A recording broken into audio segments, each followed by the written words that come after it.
They completely, people are to this day, hate people because they're Muslim, and they don't just even because they're Muslim. Just because they're Muslim, they don't even have a clue what the true Muslim religion is. They just see this idea of terrorism. Very right. And they identify Muslims as terrorists. Right, and the Quran is actually one of the most peaceful religious texts known to man. But you can twist and turn anything just like around. you can with the Bible. Right. Just like you can with any religious text. But to stay with that whole thing though, it was definitely the whole thing was staged. I mean, it comes out on May 1st, pick that specific day, and then you got it where it comes out, and right away, mysteriously, you got all these people, college kids rushing to the streets to like be cheering, and all the cameras are sitting there waiting to film the people cheering. We killed him, we killed him. It was so staged and set up.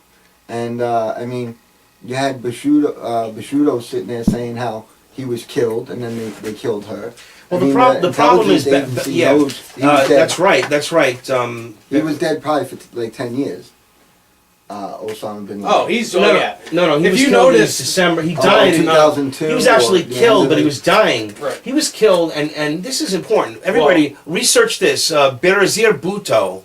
Yeah. Bhutto, who was the Prime Minister. The Prime Minister. She was the Prime Minister. They tried to kill her twice, and they got there a second time. They got, and she went out on record and said that Sheikh Amir Mohammed something one or other, I forget his name, was the man who killed Osama bin Laden.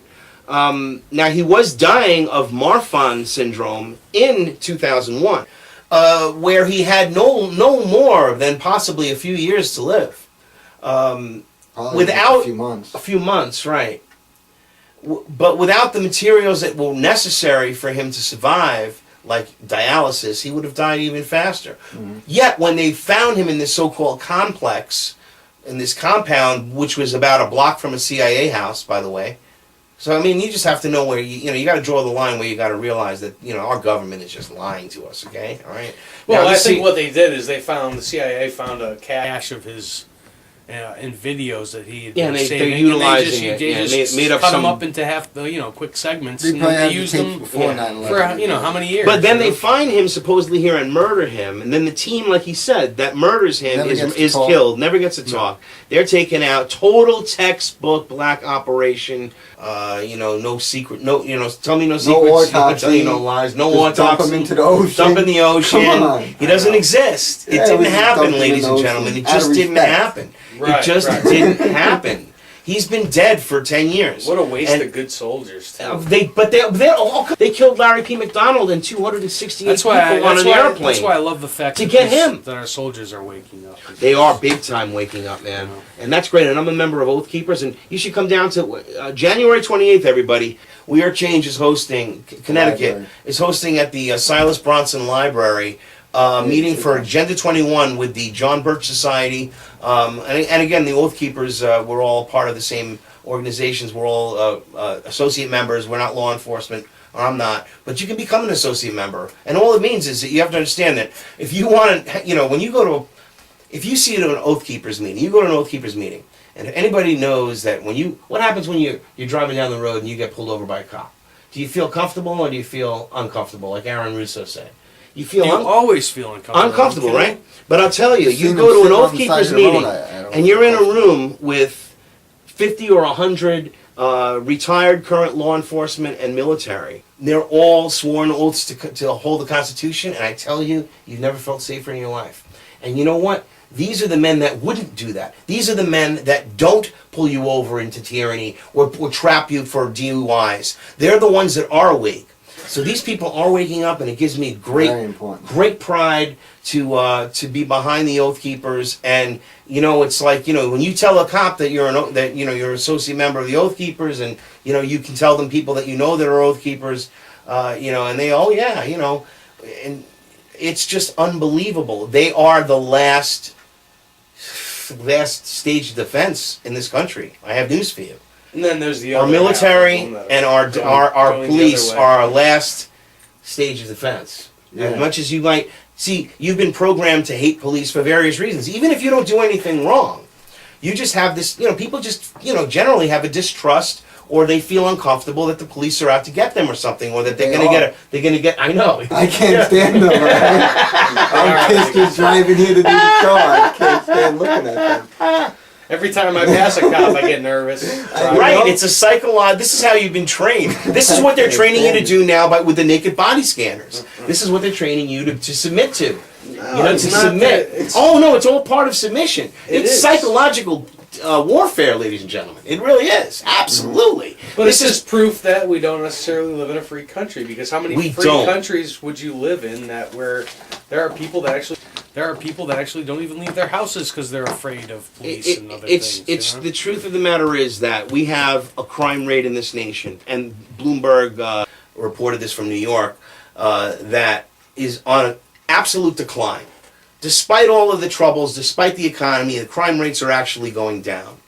And that's because of a lot of factors. Good police More work. police than people. There's, but the point is, no. It's not true. Well, exaggerating. But but there's a lot of reasons for it, because they got all kinds of the truth of the matter is that it's always been going down since 1980. Now this is a fact, and it's indisputable. I know this fact for a fact because I've done the research on this. I did shows on this. I've done 2 hours of broadcasting just specifically on the prison system. And the prison system, the private prison system, is funded, through our tax revenue. Now listen to this criminal activity.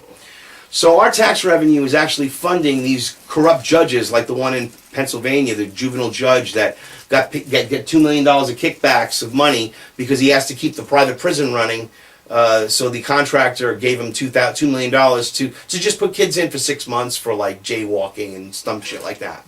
That's good business. That's what's going on. The incarceration rates and 70% of the people in prison are victimless crimes. What I mean by that, those are those dumb things: jaywalking, possession of marijuana, or any of these other things that don't really have a victim. Nobody really is hurt other than the individual's person, if that's their own choosing to. But they incarcerate you, they put you through the system, and they profit from you. And in Pennsylvania, in Pike County, Pennsylvania, plates, you have to work. You must work, because if you don't work and you're like doing like 3 years in jail, they charge you $10 a day. So you work for $10 a day, for $11 a day, so you can have at the end of the week $7. You work every single day for $7 at the end of the week, so you can buy, there's no smoking, it's total insane. Well, if you think about it, you can buy toiletries. Well, So you're working a 10-hour day toothpaste. to buy toothpaste. Right. Well, that's because all right, now you're paying for your enslavement. Come on. No, well, they are. You're paying for your imprisonment. They realized like it's a hotel. once they realized back in the 50s with the whole idea of if you're going to arrest people, you can use them as basically slave labor. Yeah. So that's why all these laws came out, especially dealing with prohibition of drugs, and it's even because worse. they can put more people into the slave labor camps that we know as private prison systems. And get that taxpayer money to be paying. And not only do these private companies that these prisons do the work for pay the prisons, but the government also pays the prisons for allowing these people to do work. So I mean, it's a double. It's unbelievable. Super profit. Super profit. All right. So what else we got there, Vin? Moving along. Yeah. Another thing, I guess, just mention important people that died, like Ted Gunderson. I would say is the.